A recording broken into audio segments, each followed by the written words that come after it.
And I have to say, I am with Miss Sandra Rush. She's straight British. She's wonderful. She's a giggler, and she's very intelligent. Miss Rush, I would like for you to tell us about who you are, and we got so much to talk about because I want to go into the world of PTSD and what it is. So tell us who you are and about yourself. My name's Sandra Rush. Of course, I am an author. I wrote Blasts from the Past, which I don't know if you can see it in the background. That's my book. Award-winning. Yes. Award-winning book. Dedicated to all our military. They do a tremendous job. I support them. Obviously, some of the royalties go to the charities that support the likes of PTSD, mental health, and especially domestic violence. I am a keen supporter of against domestic violence, and it's been a very challenging book to write. It's taken over 3 years. It is based on a true story. It is based on. I studied. Well, I can't say studied. I interviewed 33 people for the book. Wow. If they had stories or if they could tell me anything about how they lived in the military. I used to be married to a serviceman, so things have dramatically changed since my experience, thankfully. But yeah. It was an eye-opener. At times it was heartbreaking to listen to some of these stories. Like I say, very, very challenging. These people just didn't come to me and say, I have a story for you. I had to research them for nearly, well over 3 years. People are just not going to say, oh yeah, I got blown up, so it's not been like that. How it started was I was given a talk about being a writer and getting your emotions onto paper. Wow. Just for those that can't talk about things, we all have them.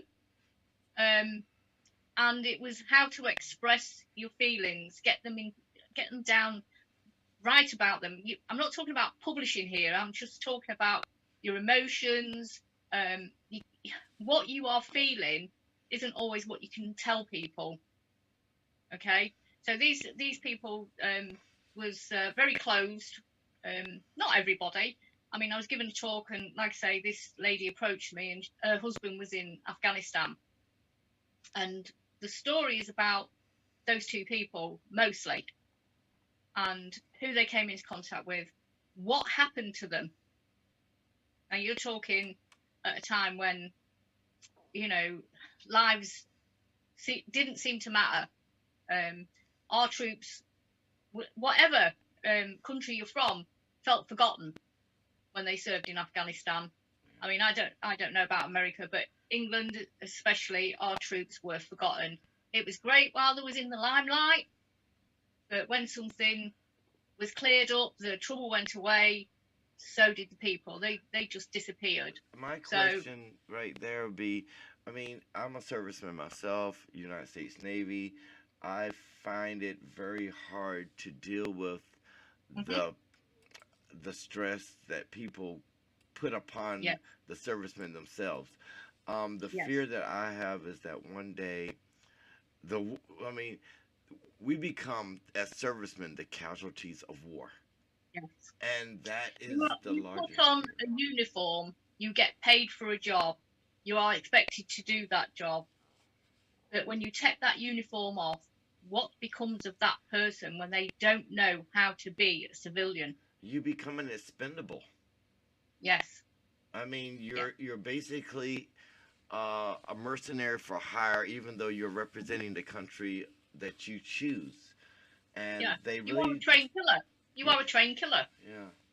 You are trained to do this, but in a like you say, you are there for your country. You are there as a representative of your own country, but also you have a job to do, and you know, it's a sad way of some of these people, the way they've told me their stories.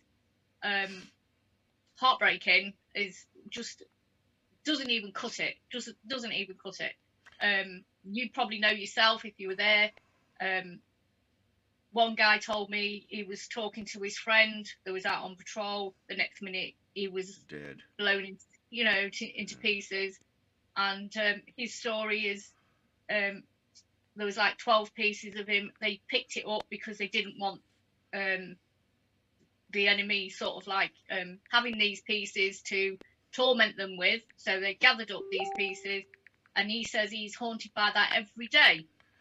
Yes, I fully understand that. Yeah. My best friend turned me around and took a 50 caliber through him, and he literally just exploded.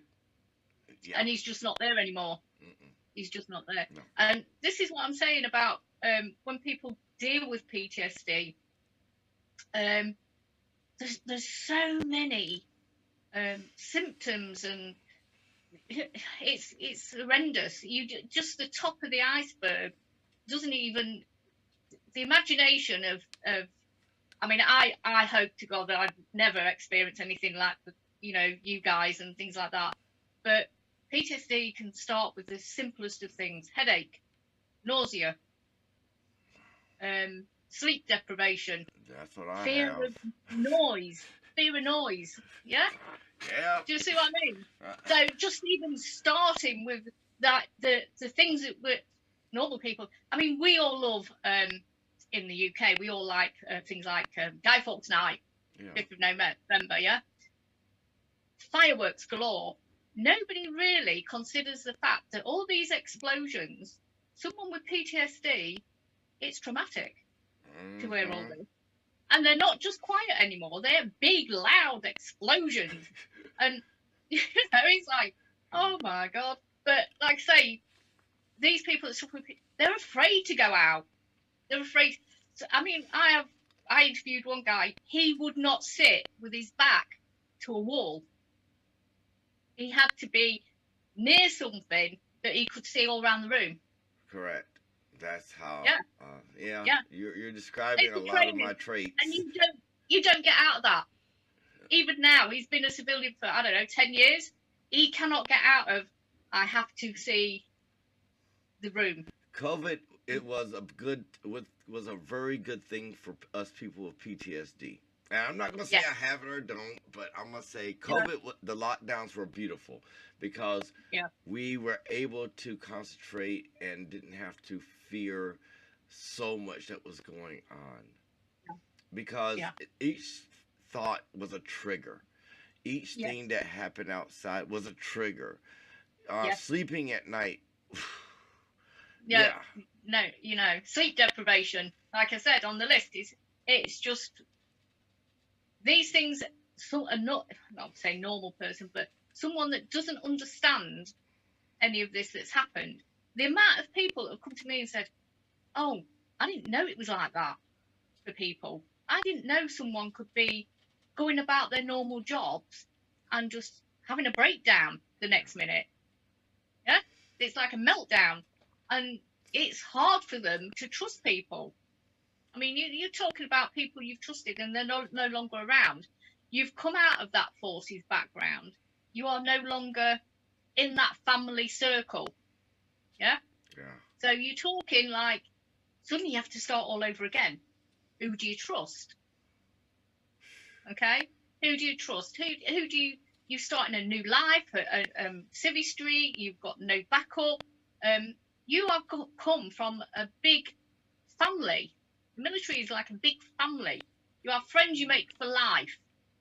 Okay. And then suddenly all these friends, we'll stay in touch. Doesn't always happen. Promises are great, but it doesn't always happen. Well, and I understand, but a lot of the people that I was in the military with are dead now. They passed away. The team I was with on CBs, we lost all but 5 of us, and there was originally, and the whole team was 43, went down to 5, and everybody else that got put in was new, and I don't know them like I wouldn't. No, you haven't got that bond. No, we don't have No, that bond. and also, are you frightened of making that bond? Because what if something happens to them or to you? It's that feeling all over again of losing someone. I mean, I interviewed. I mean, you're talking families, serving, and veterans for the book, and out of them 33 people, there are 5 that have now taken their own lives. All right, you can guess what I'm looking for right now. It's easy. It's like, where's my cig? you got me. Oof. Yeah, I'm thinking. You know, you. Yeah. 1 minute. Give me a minute. Give me a minute.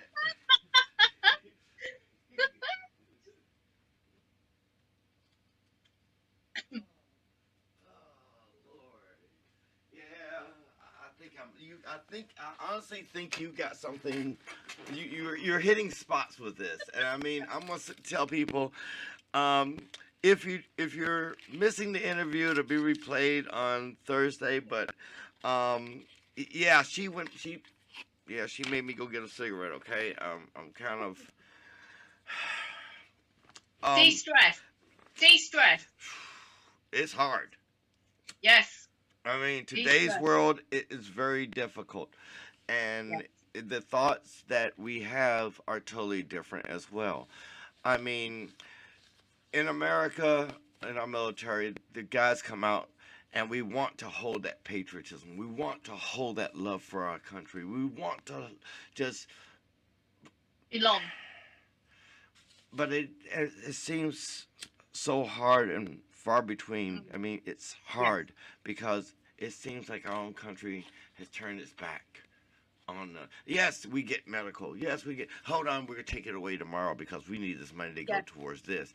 Oh, we go to the hospitals and we want to talk about it. No, we don't have the budget for that. No, I'm sorry. There's no budget for you to talk to a psychiatrist because we don't have a psychiatrist available because he's booked up for 7 months.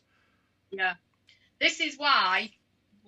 To be honest, I've had a huge response, like I said, from the book. I mean, not just the people, the mothers that have lost someone, fathers that have come to me that have lost a son or daughter, whatever.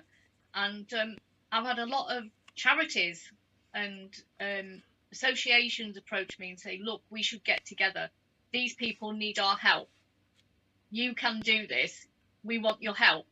And I've linked up with so many charities. I mean, these are people, I'm not just talking about psychiatrists here, I'm talking about people that know about benefits, okay? They know about housing, okay? We don't want to see our military out on the streets. We have a lot of it in the UK. I don't know about we States, have a lot of it here in America, too. The problem is that it's so expensive.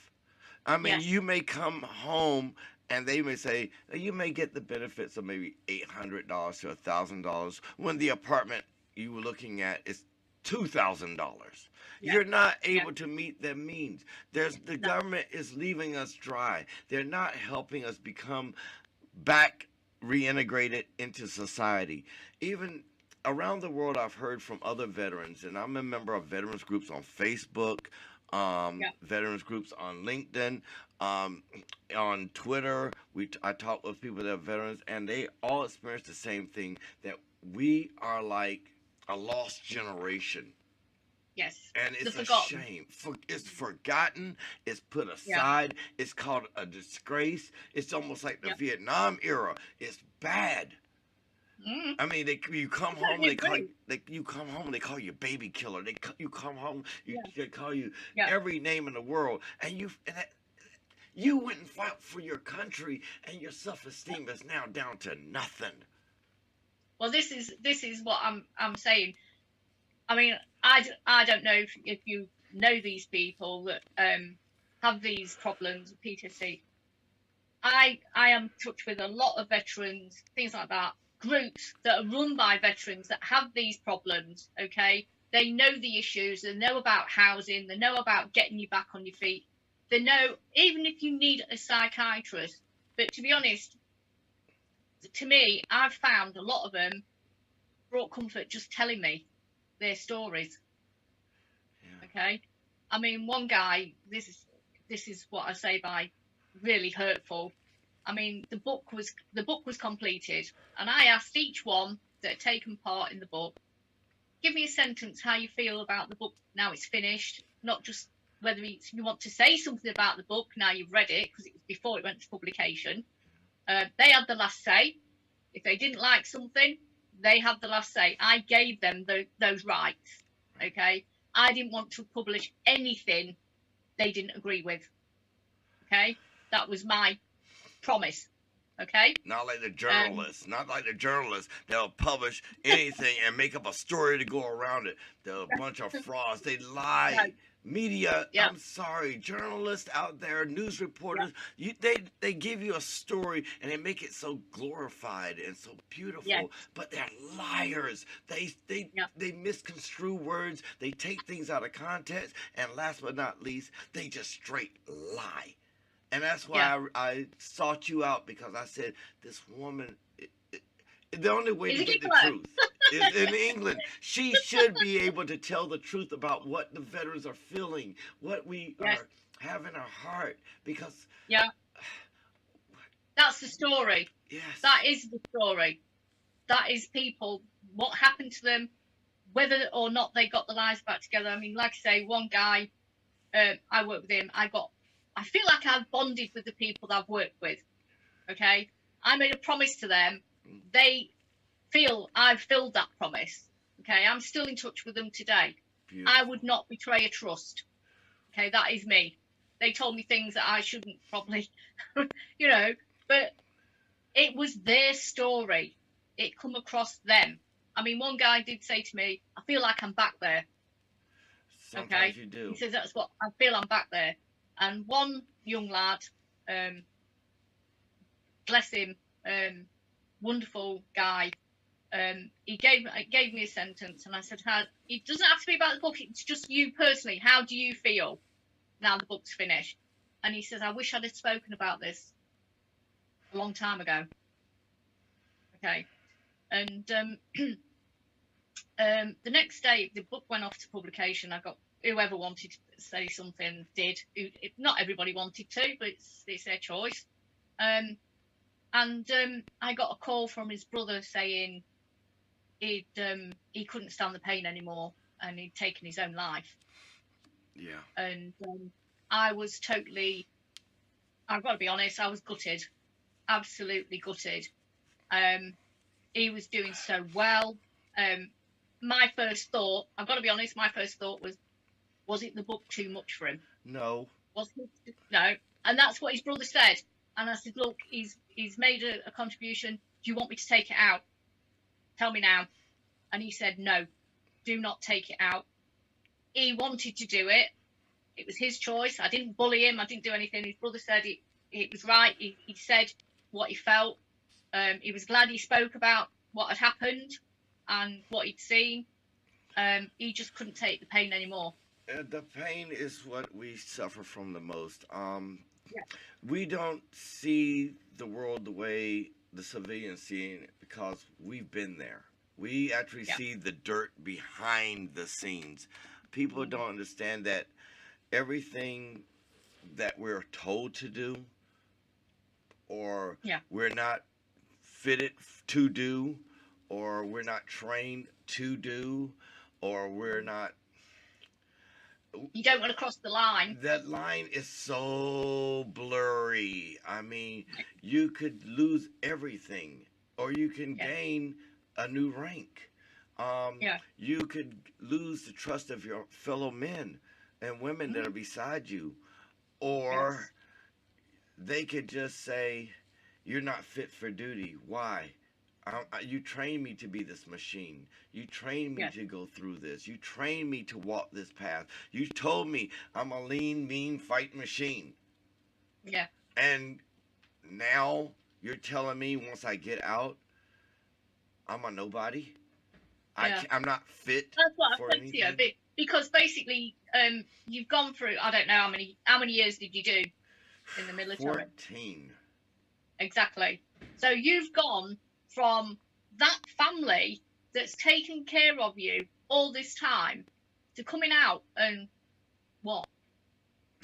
Where's your the job backup at? now? Hold on. The question you should ask first is, where's your job once you get out? Yeah, What job are yeah, you going to be able to do yeah. that's equivalent to the This is, skills and rating yeah. that you had when you were in the Well, military? well, one guy, I said, what's your job? He said, I drove a tank. He says, what job can you get in Civvy Street driving a tank down the high street? And driving a tank is not like driving a truck. No.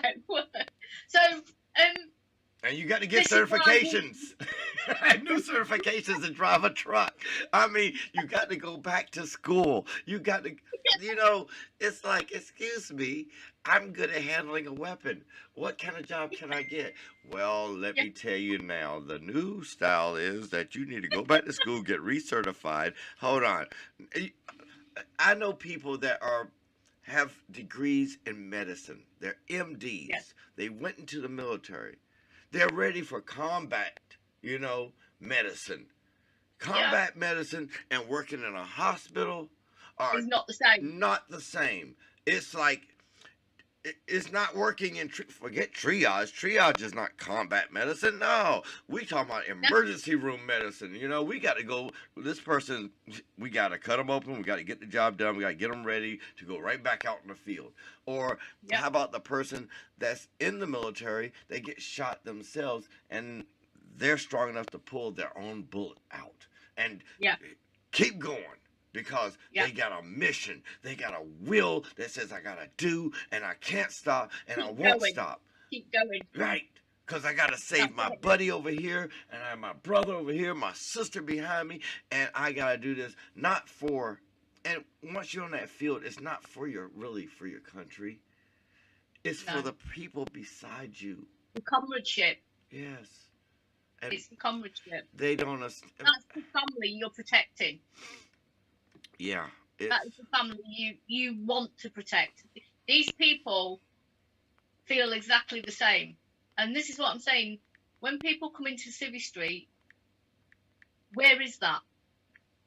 You have to watch. This Civvy Street is like any normal job, factory job, labour job, whatever you want to describe it. You never have that comradeship, or don't feel you have, once you leave the forces. Okay, and this is why a lot of people, especially people with PTSD, I can only imagine what some of these people go through, from small cases to alcoholism, abuse. I mean, I've spoken to people that have actually been to prison for small crimes. That he suffered with PTSD and he ended up in prison, and he shouldn't have not been there. He should never have been there. He never got the treatment that he should have got. And to me, that, I don't know about you, but it makes me angry that our service people are treated in such a way that it's like they're ignored. Well, then you also You'll have. go to a medical psychiatrist, a military psychiatrist, and be like, oh yeah, you'll be all right, you'll be fine. Yeah, you adjust. You get back to the old swing of things. Yeah. Let's get you out of here. You'll be fine. It's not fine. No. There's nothing fine about it. It's a load of hogwash. We're gonna be nice. Bullshit. It is. It is. But what I'm saying is, all these organisations, honestly, anybody, if you know people that need information, please get in touch with me via you if they need to, okay? And you have my email. I have your email information. I'll make sure they all get in touch with you. Like I say, please pass it on. Tell friends, even if you think someone is suffering, okay? And just talk to someone, okay? Before things get so bad, someone does something regrettable. Well, okay. The problem I see mostly is that, most of us former servicemen or servicemen that are still active, who have actually experienced war or experienced conflict, they come out and the world's not made for them. So they want to be alone. They want to pitch a Yeah. tent. They want to go out in the woods. They want to be. They should Isolated. allot. They should Yeah. allot land Yeah. for military people that want to do that instead of saying, "No, you cannot. This is what Mm. you have to do. You have to go see a psychiatrist." No, I don't want a psychiatrist. I want to see nobody that's going to mess with my head. Yeah. My head's already been messed with. Thank you very much. I want to be out in Yeah. the woods. I want to pitch Yeah. my tent. I Yeah. want to Okay. hunt animals. I want to Yeah. live a life that's solitary. And if I find somebody during my solitary experience that wants to be solitary with, yes, that's my new partner. And if I Yeah. don't care. But see, also you have the effect that when they come back, the people who have never done a single drug in their life are on drugs now.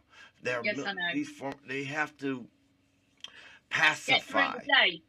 They have to get through the day. Yes. Okay. Like I said to you, drink is another one. Alcohol. I mean, one guy, no word of a lie, and I said to him, "What gets you through the day?" And he said to me, "If I can sniff it, swallow it, or inject it, I will do it to get through the day." Yes. To get those thoughts out of my head, to get things away Yep. from me, Yep. to make me not Block 'em feel out. what they left me, not feel what they left me with. I mean, you Yep. pulled me out too soon. You should have let me, decompress myself. Let me find that ability to come back to quote unquote normal Yeah. society. And I'm still trying to figure out what normal society is because all I see Is is there a lot of lies and screw jobs. Yeah. Is there any normal? No. You know, What is normal? there isn't. No. I mean, I've seen so much with the military. I feel privileged that people have let me into their lives and seen this. Okay. I feel privileged. I'm not going to glorify it and say it was one big happy, trip and, oh yeah, I wrote a bestseller book and things like that. It was really hard for me, to see them suffer this way and not get the support. And I'm one of these that's like, why are they not getting support? They've served their country. Why are they not being supported? But the transition period alone is so hard for people. Okay, like you say, when you come out onto the street, you take your uniform off one day. Nobody trained you how to be a civilian. They train you to be a soldier, but nobody trained you how to be a civilian. I mean, you're right. What they did was they took the young person, Yeah. and they indoctrinated them with raw animal Yeah. instinct, raw psychological abilities to observe everything and see everything. That's the worst thing. When you're so in tune that you see everything around you, and you're wondering where's it coming from next. What Yeah. is this above me? I hear the airplane flying. Oh shoot! Yeah. What's going on? Get down. Yes. Get down. Yes. Hit the ground. Hit the ground. Yeah, Yes. hit the ground. I mean, one guy did say to me that, the main character in the book, and he said to me, I went in as an 18-year-old boy, and within 3-4 weeks, he was changed. Yeah. He was very, he was hardened to what he'd seen, and the friends he'd lost, and things like that. And that was in a matter of weeks.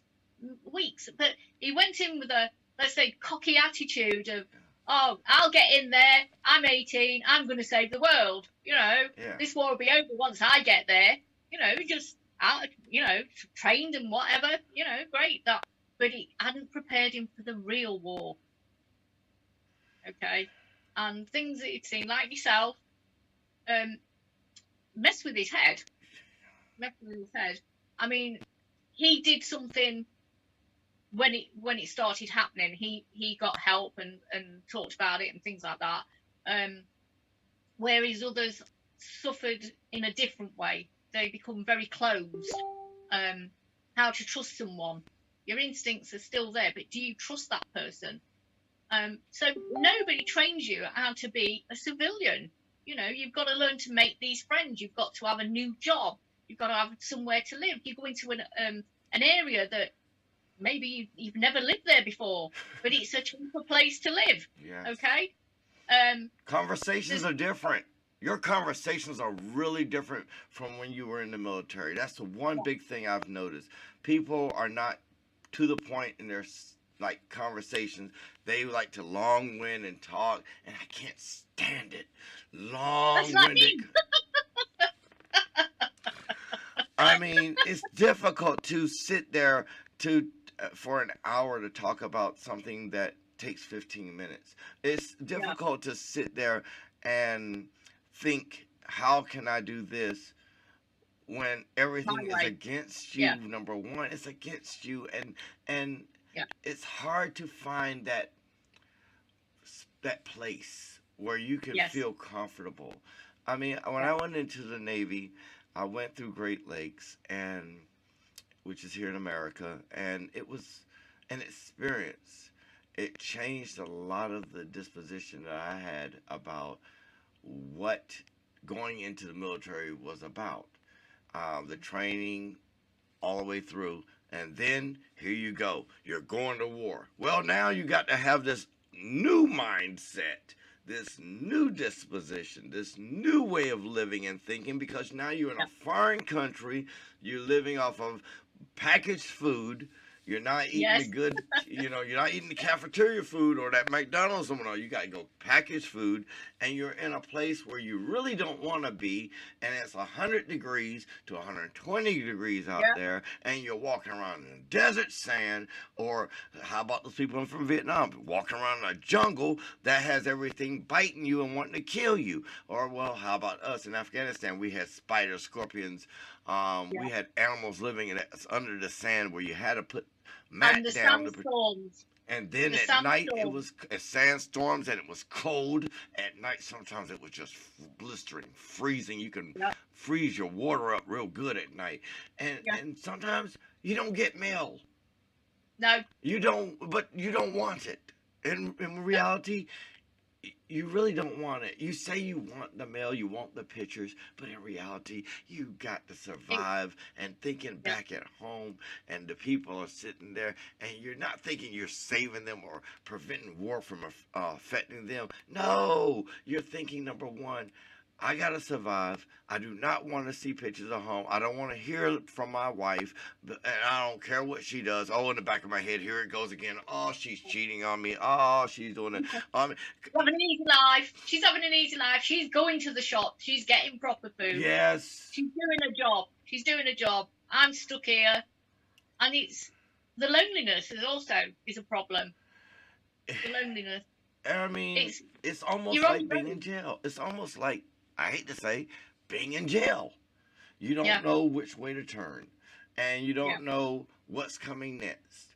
And I guess that's why a lot of people in the military, or people who have been in the military, prefer that jail life, because it's comfortable. It's something you're familiar with. I mean, it's something that can be eventful or boring, and it does both every day. And you don't have to think so hard, because all it is just a reaction. Wow. Did I say all that?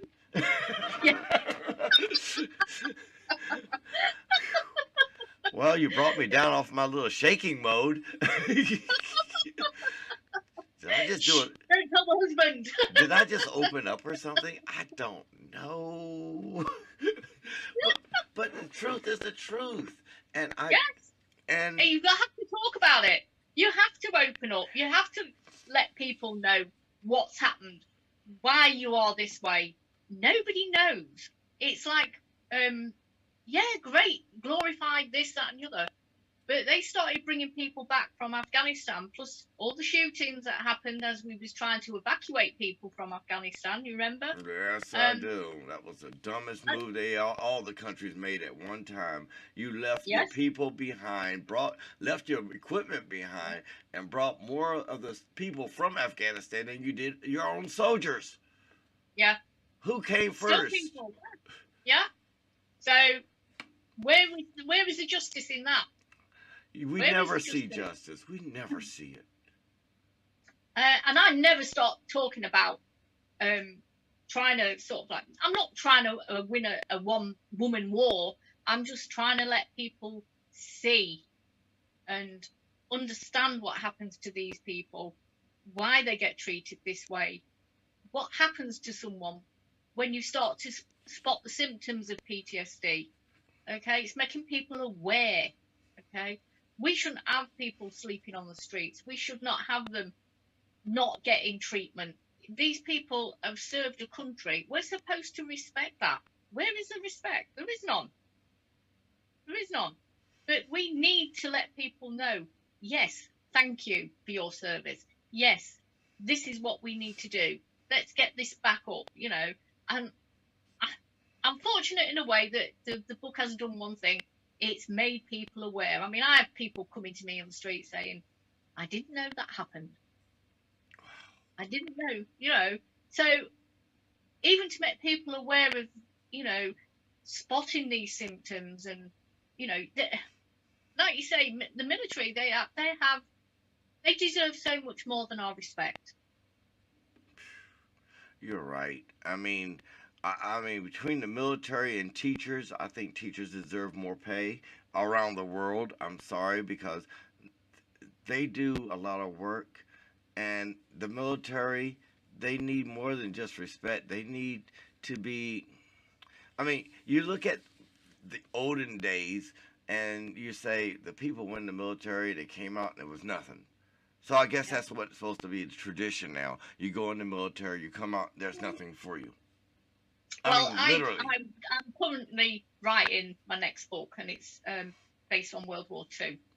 Okay, and They it's all the diaries that the veterans, the few remaining. Now I'm talking worldwide, from Australia, your favourite place, to the United States, Canada, okay, New Zealand. All these people have come forward to me and handed over military experiences, diaries, the lives that were lost. And all I wanted to do was show the fact that Italy lost so many lives. And why was that? It was to draw the Germans away so much from the Normandy beaches that their forces were that stretched that Italy seemed the better solution of, let's get across Italy, draw Hitler out, he'll have less forces to attack the beaches. So it made it possible for Normandy landings. But so many thousands of people died because of it. And very little gets said about it. Well, that's a part of history that needs to be revealed. I mean, I love the fact that at least you're pulling out true history, not that stuff that you find in the books. You know your book's not gonna be liked at all, right? Yeah, historians are gonna be talking trash about you. And you know something? I will stand up and I will say, thank you. Because guess what? I did something you didn't do. I didn't go with the quote-unquote national way of speaking. No. The Hollywood way. Let's just say the Hollywood way. Yeah. Glorified it. It's not glory. There is no glory in war. It's just killing. It's survival. And no, I probably will upset quite a few people. The things that are revealed in it, the truth that's been revealed in it. Unfortunately, so what? It's the truth. You got nothing to lose. I've got nothing to be ashamed of. These people deserve to be heard, you know, and sadly, Italy very rarely gets a mention of World War II. I don't know if you're aware that there's a new movie out in the UK called Operation Mincemeat. No, I didn't. And, I'm going to write that down. And it's about trying to find out this, you know, when they was preparing to do the Sicily landing in Italy.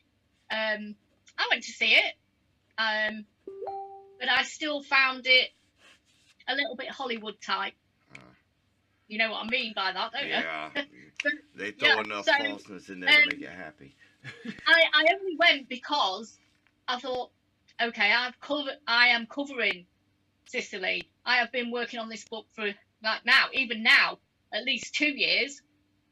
So this is how big the project is. I mean, this is a mega project. I have had so much support. I mean, I'm talking like presidents and prime ministers. I've even had a letter from Buckingham Palace in saying thank you thank you, Yeah. thank you. I mean, I've had one from Greece, Poland.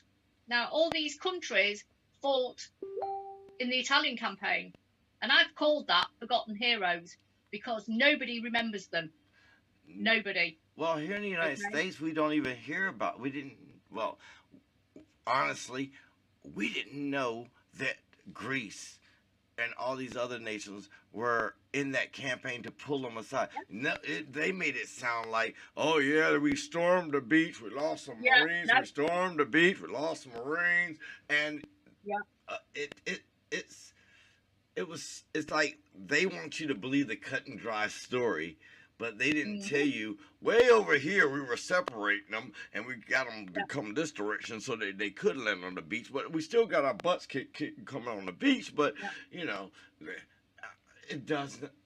The hidden history is what's hurting. Yes, to be honest, I picked another project that's probably very, very big. I didn't know it was going to be this challenging. I have to admit, even when I did Blast from the Past, I didn't know what would happen. I've got to be honest, I thought this, you know, there's got to be a story from these people. Okay.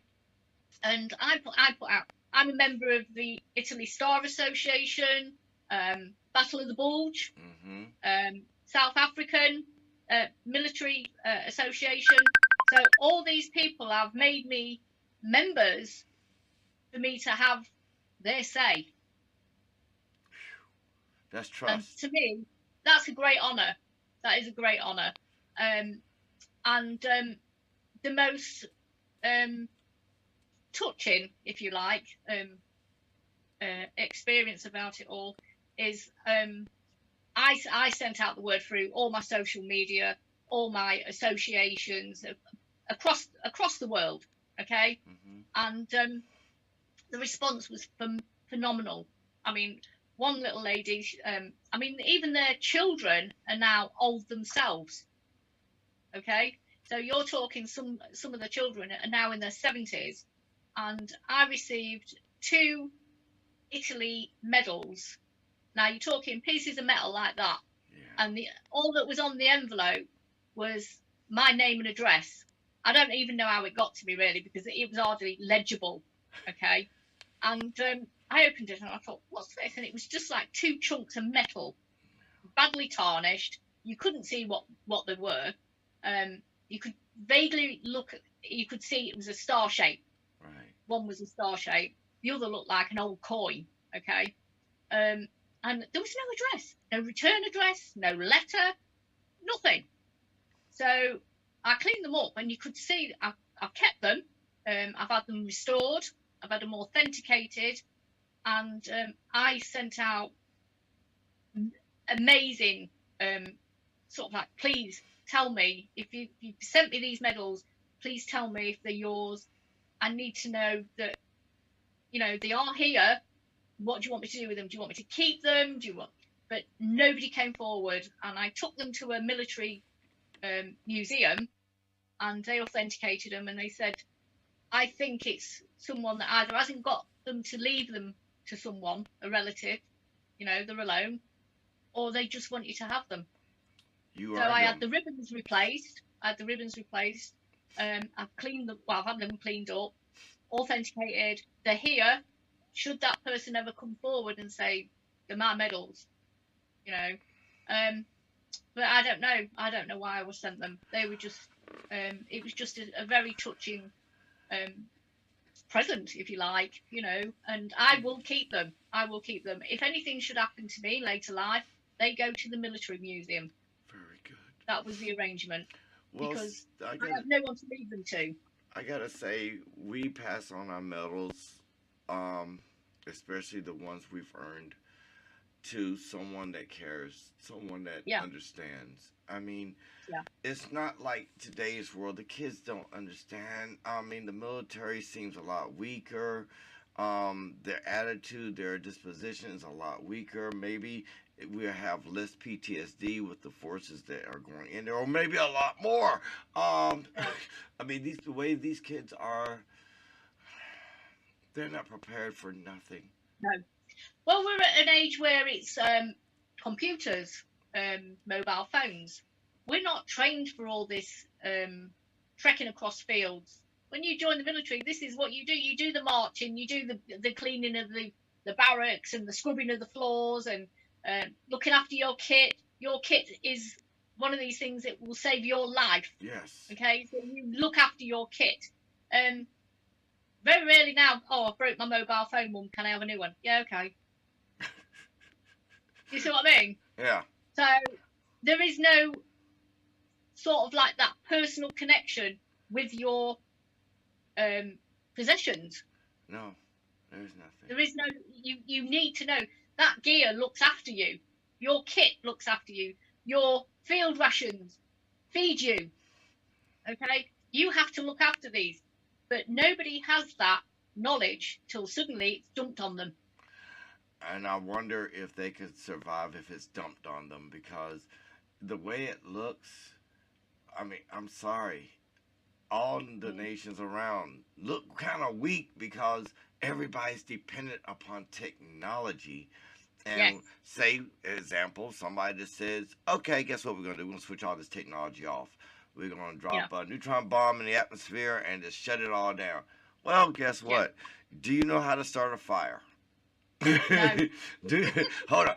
No, since you don't know how to start a fire, do you know how to go hunting? Do you know what the... I've had literally, even recently, people contact me saying, I need to get myself out of the military. I need to do this. I cannot do this job anymore. Okay? I have had to actually sort out. Someone has threatened to put a gun to his head because he no longer can cope, and he's in the military. Okay? So he needs to know, yeah, he can be, get out. Let's get him out. You know, let's save his life. But you know, sometimes it's hard. It's hard. You know. I mean, this is an American soldier. Yeah, This is American soldier. It's not a British soldier. You know, the poor man is just at his. He's at the end of his rope. Do you know what I mean? And this is why I say to people, let's help them before he does something silly. Well, you know, well, not silly, but he's driven to the point that he cannot look for any option other than to end his life. That's a terrible way for any of our military to go. Yes, but my question is, with the softness of this military that we have today, why would he want to? I mean, excuse me, you can't talk to me that way. Yes. Excuse me. You cannot shout at me. You cannot swear at me. You can't swear at me. No, you will not treat me like slave and make me do push-ups and sit-ups and jumping jacks until the auditorium rains water. No, excuse me. Yes, I had a rain man, and that man would put you in a drill room, and he would shut those blinds in the cold of winter, and you will work as a company together during exercises until rain comes off that ceiling. And it's not a joke, it rains. Yeah. I mean, these kids, are you just that soft, just that weak, or is it just a mental disposition, or did you go woke? Yes, I said the word out here, woke, because I don't know what you woke up to. Yeah. You have no backbone. You're spineless people out there that can't judge between right and wrong. I'm in the media now because I'm an eyeball for right and wrong. I want to expose the wrong, and I want to expose the right. I want to expose what's not being said by the quote-unquote national press, which is bought, paid for, and controlled. And we both know this. But the people out there don't. A lot of them honestly believe that their news people are telling them the truth. And it's like, you're telling... Yeah, well, I've got to admit, I started out in media, so I liked way back when. Yes. Okay, way back when. And I didn't like the way things were changing. Okay.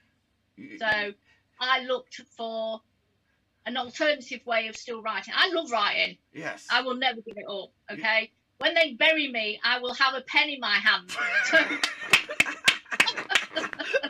I am not prepared to go without my pen. No. But you can see what I mean. But this was an alternative for me to still say something. I still had something to say. Yes. I still wanted to let people know what's going out there. Okay. As in like this Blast from the Past. It was something I wanted them to say. It's their story. I mean, I get so many thank you letters and things like that. And I tell everybody, I put it together. It's them you need to thank.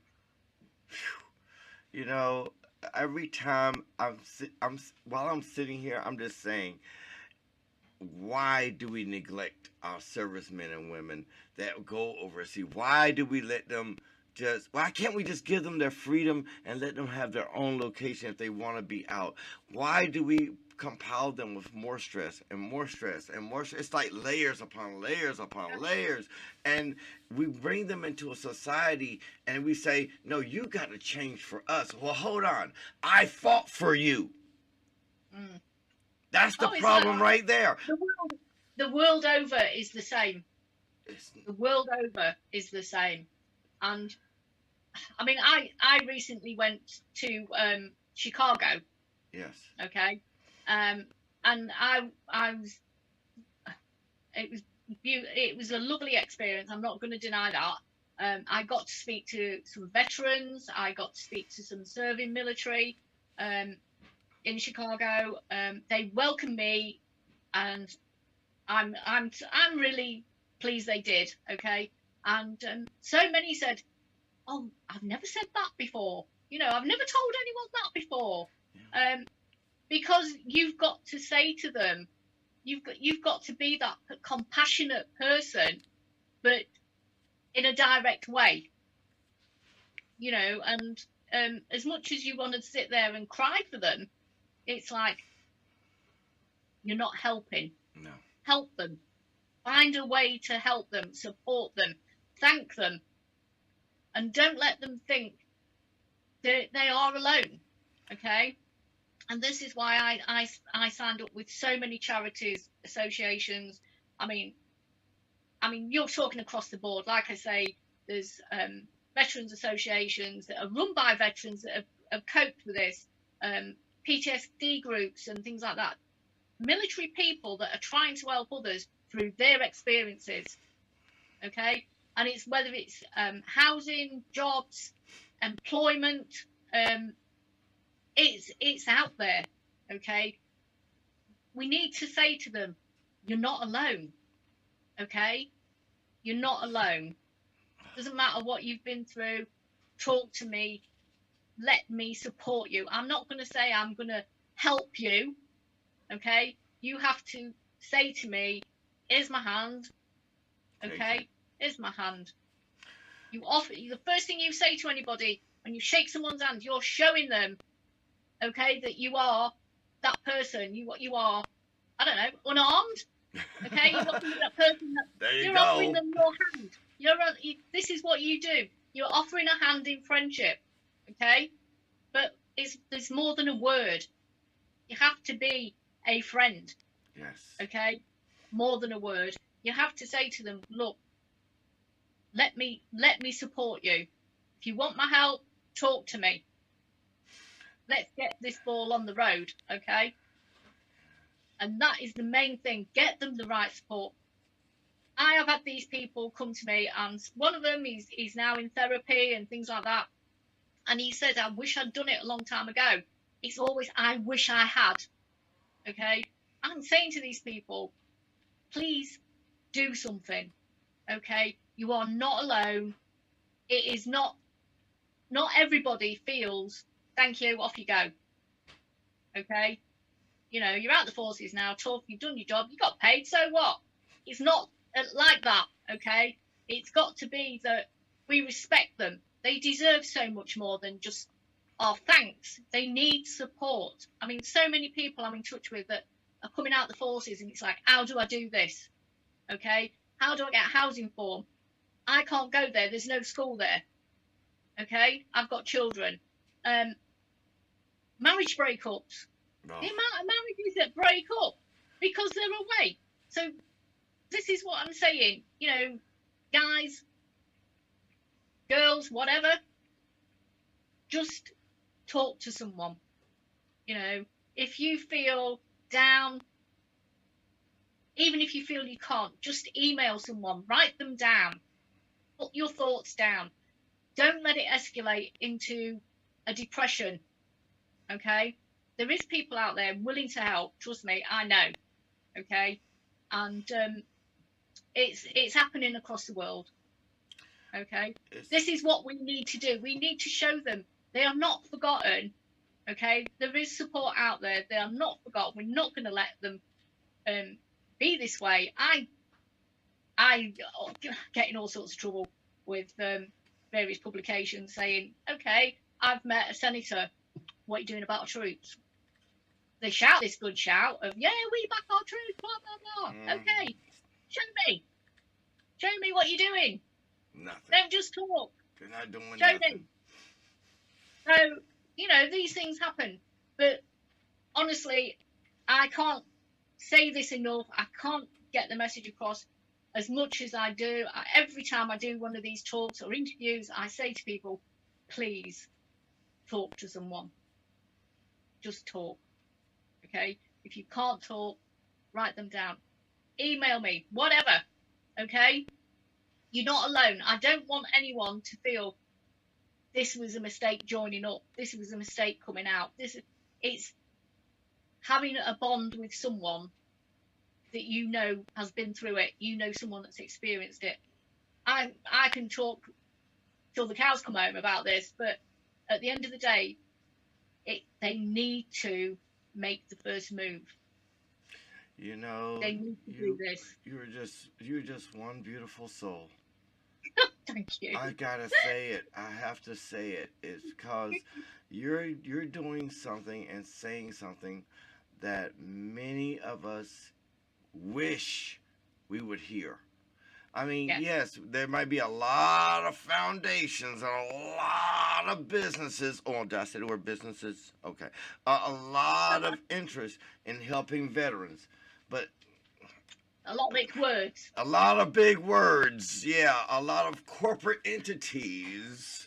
Yeah. You know, a lot I'm trying to still get the money in my hand while I'm doing it type thing. Yes.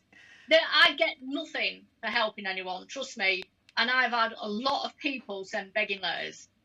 I mean, I still work for a living. You know, the money from the book goes to charities about PTSD, about combat stress, mental health. That is what the money's going to be for, okay? It's not my money. I wrote the book, but it's not my book. It's the guys and the people that told their story. I cannot thank them enough, okay?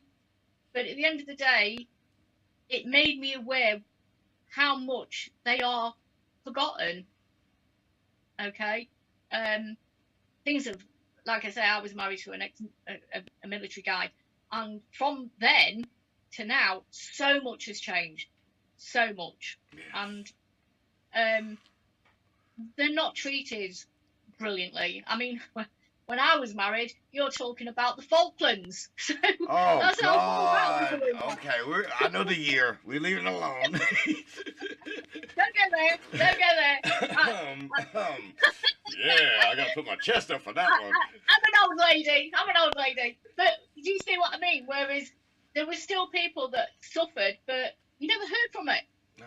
You never heard from it. But this is my chance to say, let's do something. Let's make a difference. Let's get these people help. Let's get them housing. There's, like I say, I cannot stress it enough. I get so, it's a passion to help. And like I say, please don't contact me for personal money because I haven't got any. But believe you me, I try my best to help people. Okay, if I can't do it, I put them in touch with someone in their area that hopefully can help them. Okay, this is what it's about. This is what the Veterans Link Ups is all about.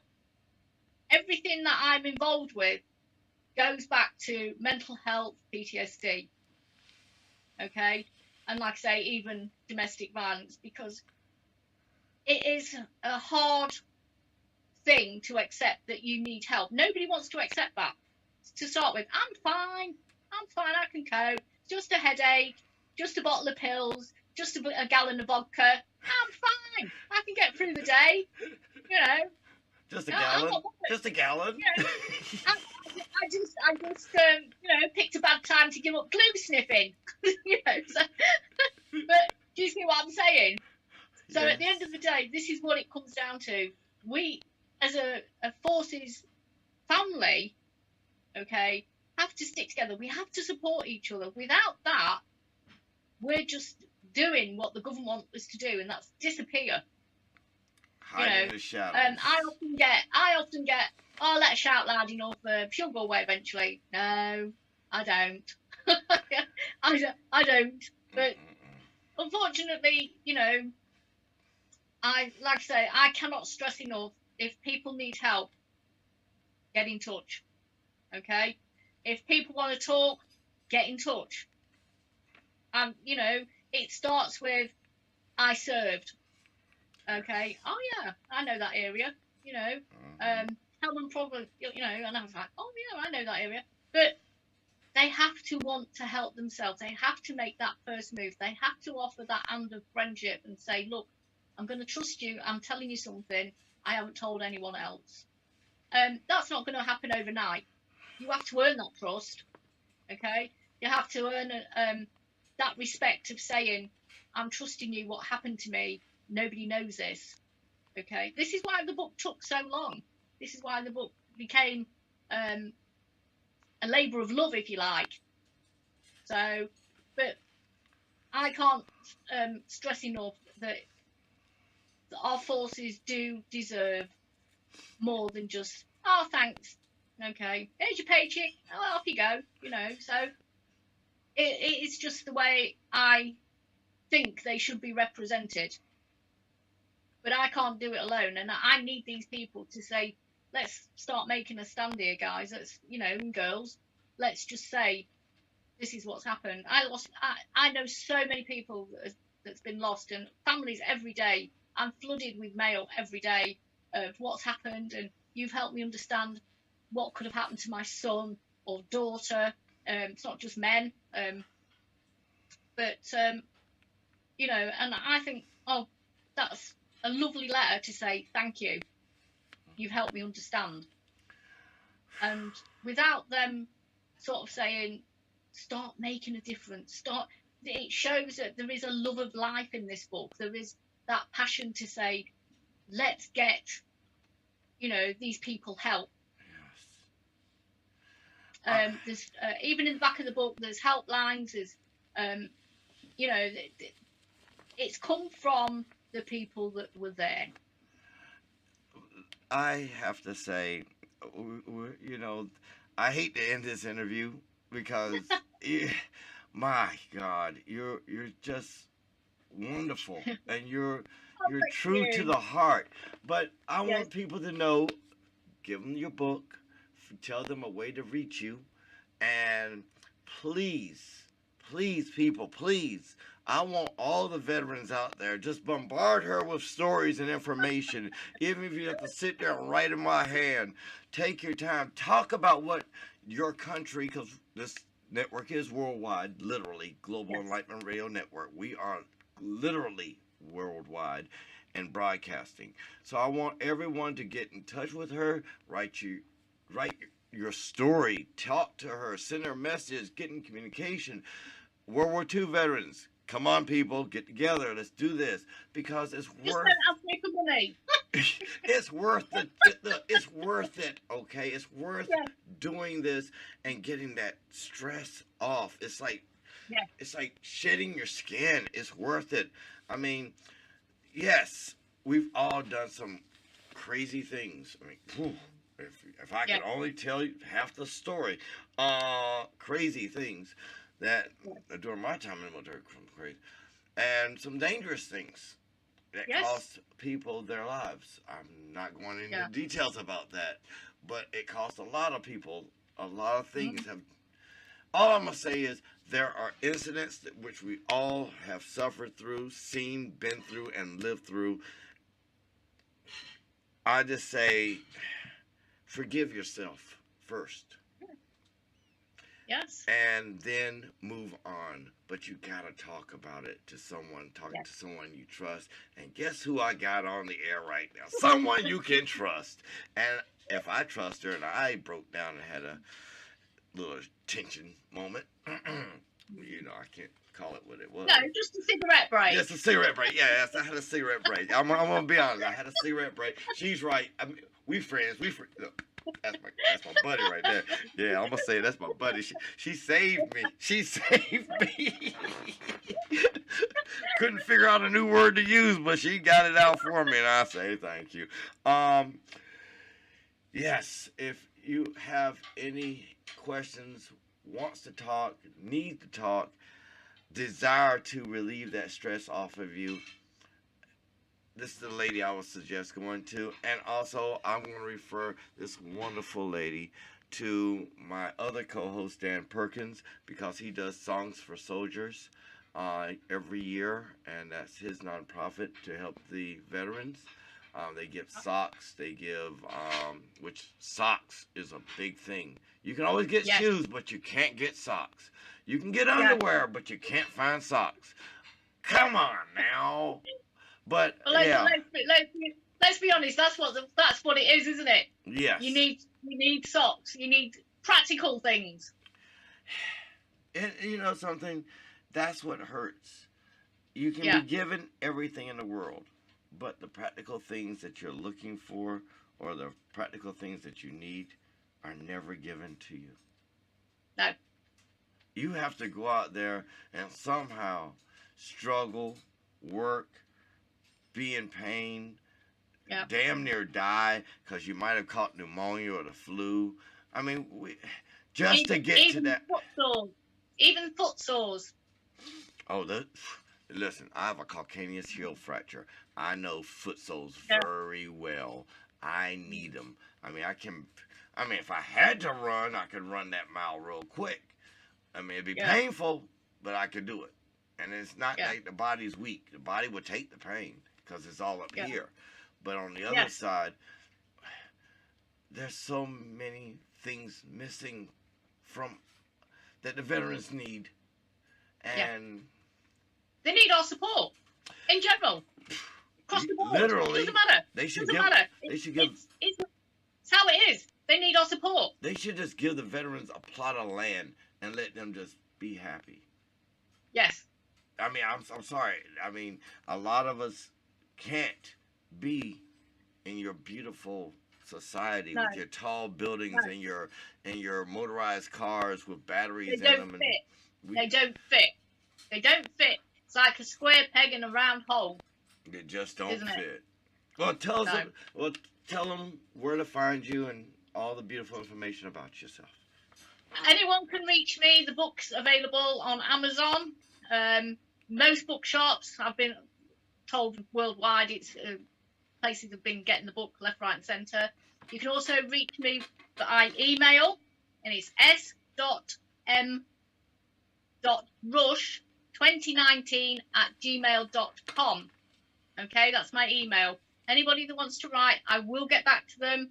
If I get flooded with mail, it might take me a few days, but please do not give up. I will write back. Okay. Tell me what it is. If you need help, if you just want to chat, okay, just chat. Okay. If you need support, if you need guidance, if you need a therapist, please tell me. Okay. I cannot always be a mind reader from messages. All right. It's very important if you feel that you need a solicitor. Okay. Matrimonial problems, I get a lot of those. Okay, so please explain in much detail as possible, because you need the right help. Okay, I can't just pass you on to everyone. You might just want to talk to me, or you might need professional help. Either way, okay, just you may not be ready for anything like that if you do suffer with PTSD or any mental health issues. Please, please, please, just talk to someone. Okay, if you want to write to me, I'm quite welcome. I'm open to that. I'm quite happy to discuss anything in private. Okay, nothing will be passed on to anyone without your knowledge and without your acceptance. So please don't think I'm going to just say, oh, there's a pile of mail, just go through that for me. Okay, so it is me, only me, that reads them. I'm not going to pass them on to anybody. They are confidential unless you need professional help of some sort. But I want to thank you for your time. It's been really wonderful speaking to everyone. Oh, it was wonderful speaking to you. Yes, you did get me. You cracked me just a little bit. No, I didn't crack you. You just had a cigarette break. Yes, I had a cigarette break. I gotta go back to remember that. I gotta remember that. You know, when you have to walk away to get that little wipe off the little wipe off. You know, the makeup. That's it. It's the makeup. Yeah. Wake up. Yeah. Just Yeah. When you look as beautiful as me, you don't need makeup. You just need it plastered on. Okay. I thank you so very much, and I would definitely be wanting to do another interview with you with my co-host Samantha Goldberg. And you know, for everyone out there, we're just putting it out there, and this lady has put it out there well enough for anyone to understand that the veterans need help. They do. So much help, and we are all... And it's not just veterans, it's serving military as well. Please put that across, because sometimes our serving military also feel that they're having a stressful time in some places, okay? So please, you know, it's just not veterans, it is serving military and families. Oh, okay? And the oh my God, that's a whole nother show talking about families. Yes, it is. Oh, but I please, just put what you like. Just tell me whatever you want me to tell. I will reply. Even if it's just hello. If you're reaching out and it's just hello, I will get back to you. Okay? I'm not expecting everybody to pull their heart out and just say, oh, this email is going to take like 200 pages. You know, so I'm not expecting that. I'm just anyone that just needs to talk, needs any sort of advice, please just get in touch. I will get back to you. Okay?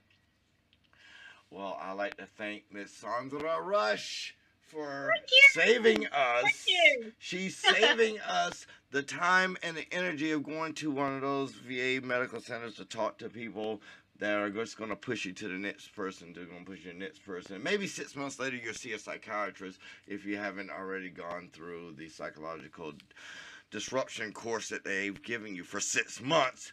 But that's okay. Yes, it takes 6 months to see a psychiatrist in American Veterans Administration Hospital. Yeah. Yes, I mean, but in 6 months. I hope anybody that needs help such as that, I've got various... I can actually contact people. This will be a great purpose form that I will say, right, okay, this person needs urgent, okay, urgent. Then there might be somebody who just needs to talk to someone to get them to start talking, okay? So it will be, is it mild? Is it just starting out? Is it severe, okay? Is it life-threatening? They take priority, okay? I'm not going to mess you about. These take priority because there is cases that they've not received the help on time. Like you say, too much of a backlog. But hopefully, I'm going to stick my neck out here and say these people will be available, okay? They will be available. Either that or I get onto them and really they don't like that. Okay, well, thank you, everybody, for joining us. And we're just going to have a prayer for the veterans, silence for a second, and the servicemen that we have out there. And just remember, support your local veterans and support Miss Sandra Rush and her book, Thank you so very Thank you. much. This is Putting It Out There. I'm Daryl.